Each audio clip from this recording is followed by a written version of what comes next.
여러분, 더불어민주당이 언론징벌법이라고 이야기하는 언론중재법 개정안 새벽 4시에 그야말로 일방 처리했습니다. 날치기 한 거죠. 날치기. 야당도 불참했고요. 단독으로 이 언론중재법 개정안을 통과를 시켰습니다. 그 통과를 시키고 이들 보세요. 하이파이브하고 난리가 났어요. 와, 이거를 보니까요. 솔직히 저는 충격적이에요. 충격적이에요.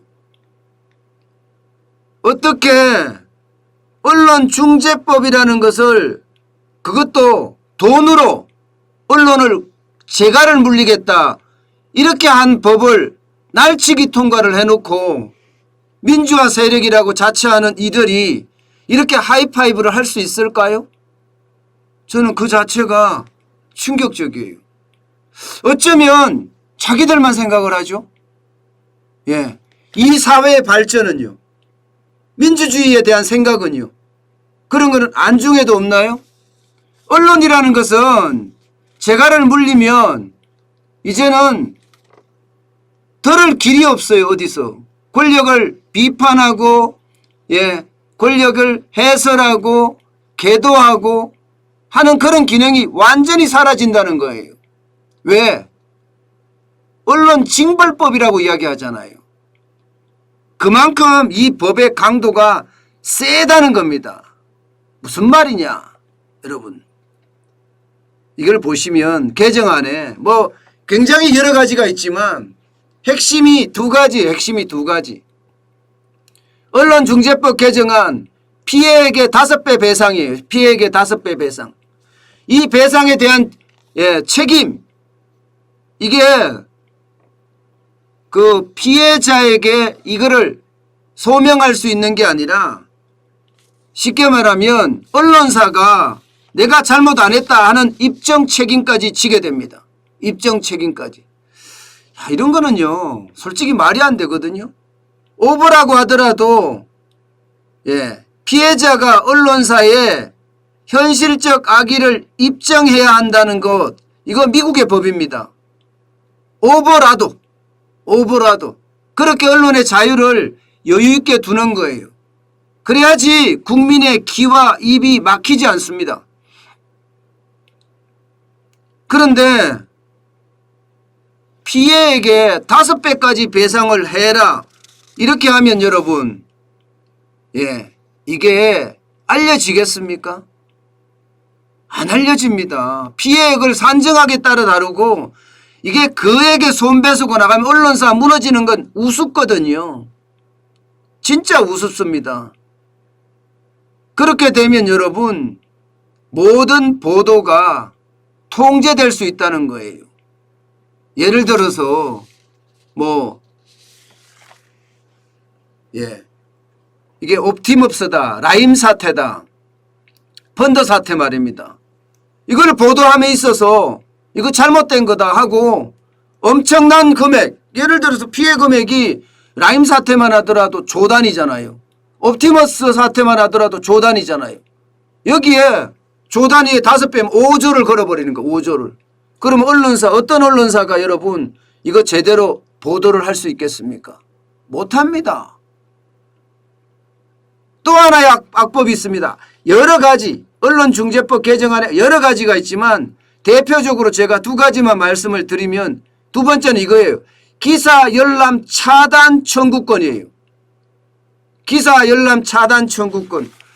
쉽게 말하면 조국 전 법무부 장관, 윤미향 의원 이런 사람들이 가족들의 인격권을 내세워서 기사 열람을 차단하는 요구를 한다면 어떻게 되겠습니까? 이것도 받아들여주게 돼 있어요. 그러면 그들의 내로남불의 어떤 세계가 드러나겠습니까? 드러나지 않습니다. 드러나지 않아요. 그러니까 어느 누구든 언론의 보도보다가 인격권이 앞선다고 생각을 하면 여기에 대한 문제는 진짜 심각해집니다. 오죽했으면 제가 듣보잡 언론징벌법이라고 썼겠습니까? 듣도 보지 못한 잡놈이란 뜻이 이게 듣보잡이잖아요. 오죽했으면. 여기에 대한 반대요? 저만 반대하는 게 아닙니다. 저만 반대하는 게 아니라 진짜 야당은 사력을 다해서 반대하고 있어요. 야당은 사력을 다해서 반대하고요. 예, 이게 야당만 반대하는 것이 아니고요. 지금 법조계, 언론계, 학계 반대하는 데가 없습니다. 국민의힘, 국민의당 마찬가지고요. 예, 세계 주요 언론단체도 반대 성명을 지금 계속 내고 있는 중이에요. 여기다가 여권 내에서도 자충수라고 우려하고 있습니다. 유인태 전 의원이 자충수라고 이야기하고 있어요. 아니 민주화라며요. 민주화 세력이라며요. 민주화 세력이 이렇게까지 언론을 꽁꽁 묶어버리면 이것은 뭐예요? 예, 민주화 세력이 아니라 독재 세력이 들어가는 거 아니에요. 독재 세력이. 독재 세력하고 뭐가 다르죠?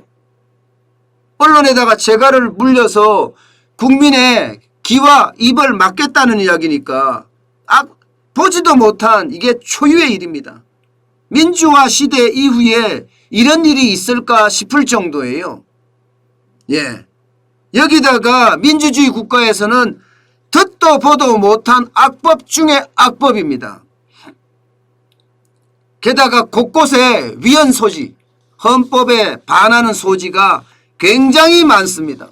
그럼 지금은 못하느냐? 합니다. 다 지금도 충분히 할 수 있어요. 형사처벌이 가능하고요. 예. 그런데도 불구하고 여기다가 징벌적으로 가게 되니까 이중처벌 소지가 강하고 과잉처벌 소지가 굉장히 강하다는 이야기. 여러분 오죽했으면 정의당에 이정미 전 대표가 예, 이 법에 대해서 엄청나게 비난을 했겠습니까? 오죽했으면 이제 돈으로 언론을 겁박하는 시대가 될 거다 이렇게 비판을 했습니다. 과거 독재 권력이 힘으로 언론을 겁박했다면 이제는 돈으로 언론을 겁박하는 시대가 됐다. 오죽했으면 이런 얘기가 나오겠습니까? 오죽했으면 정의당에서조차. 그런데도 민주당은요. 눈과 귀를 막은 채 170여 석의 어떤 의석을 가지고 그냥 밀어붙이고 있습니다. 진짜 놀라운 독선이자 오만입니다. 아니면 이거 무조건 돌파해야 되겠다고 생각을 하는 건가요? 예, 그러면 장기 집권이 가능하다고 생각하는 건가요? 언론의 감시와 견제로부터 비켜 있겠다는 건가요? 이것은 말이 안 됩니다. 겉으로는 그래요. 언론 때문에 국민들이 피해를 많이 보니까 국민들을 구제해야 되겠다 이런 핑계를 내세우지만 사실 속내에는요. 민주당을 구제하겠다 이걸 염두에 둔 건 아닌가요? 이것은요. 진짜 너저분한 욕망입니다. 예, 그냥 있는 표현 그대로 쓰겠습니다. 똥 같은 욕망입니다. 똥 같은 욕망. 이런 욕망은요. 결국 자충수를 둘 수밖에 없습니다. 그런데도 말입니다. 지금 청와대 내지는 문재인 대통령은 한마디 말이 없어요. 한마디 말이 없어요. 이게 말이나 되는가 싶어요. 그러면 퇴임 후에 지금 조사해야 될 게 한두 개가 아니잖아요. 그죠? 당장 타이스타 항공만 해도 조사해야 되는데 이런 것도 못하는 건가요? 울산시장 선거도 못해요? 예. 펀드 사태도 못합니까? 뭐 한두 개 조사가 아니잖아요. 조사해야 될 게. 이걸 염두에 둔 건가요? 그런데 이러면 안 되죠. 앞과 뒤가 다르면 안 됩니다. 문재인 대통령은 지금까지 뭐라고 했나 하면 보도 내용이 사실과 다르다고 명예훼손으로 수사, 기소하는 것은 잘못된 일이라고까지 했습니다. 예. 공인에 대한 비판, 감시는 폭넓게 허용해야 한다고도 했습니다. 심지어 말입니다. 최순실 사건 때는 최순실 사건 때는 잠시만 제가 오타가 났네요. 최순실 사건 때는요. 언론의 침묵은 국민의 신음이라고까지 이야기했습니다. 언론의 침묵은 국민의 신음이라고. 최근에도요. 언론의 자유는 민주주의 기둥이라고 말했습니다. 그런데 이렇게까지 엄청난 이야기를 쏟아냈습니다. 그런데 지금 민주당이 언론징벌법을 통과시키는 데 대해서 어떻게 말 한마디가 없지요? 이것은 여러분 어떻게 생각하면 내로남불의 전형적인 이야기가 아닌가 싶어요. 내년에 권력을 누가 잡든 간에 그간 억눌려왔던 권력형 비리 다 터져나올 겁니다. 문재인 대통령 이 법에 의지하고 싶은가요? 지금의 처신이 저는 한없이 부끄럽고 한없이 창피합니다. 여러분 이렇게 대못을 받는다고 2024년까지죠. 지금 민주당이 다수당이 돼서 못 건드린다고 생각을 하면 이거는 진짜 순진한 생각입니다. 역사는요. 절대 불의를 벗어나지 않습니다. 반드시 심판합니다. 역사의 법정이라는 게 얼마나 깐깐합니까? 여러분 언론징벌법을 이렇게 날치기로 민주주의를 후퇴시켰잖아요. 이것은요 최종적으로 문재인 대통령의 책임입니다. 이제라도 막지 않으면 역사가 반드시 심판할 겁니다. 역사가 반드시 심판할 거예요. 이제 남은 게 30일 날 국회 본회의 처리가 남았고요. 마지막으로 대통령의 재가가 남았습니다. 이것을 이런 날치기법을 덧보자법을 그대로 가져간다면 대한민국의 수치가 되고요. 언론의 침묵은 결국 말입니다. 국민의 신음이라고 이야기한 대통령의 말이 현실이 될 겁니다. 그 어느 때보다 민주주의를 후퇴시킨 장본인이 문재인 대통령이 되지 않기를 바라봅니다. 여러분 언론은요 참 못됐고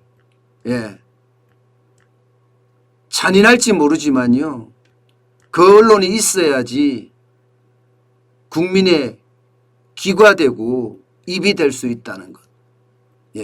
그거 우리 반드시 기억하자고요. 잔인하고 못됐다는 표현이 어떻게 생각하면 권력의 심장부를 찌른다. 그리고 철저하게 파낸다. 이런 뜻입니다. 분명한 것은 지금이라도 막아야 됩니다. 그래야만 대한민국의 민주주의가 후퇴되지 않을 겁니다.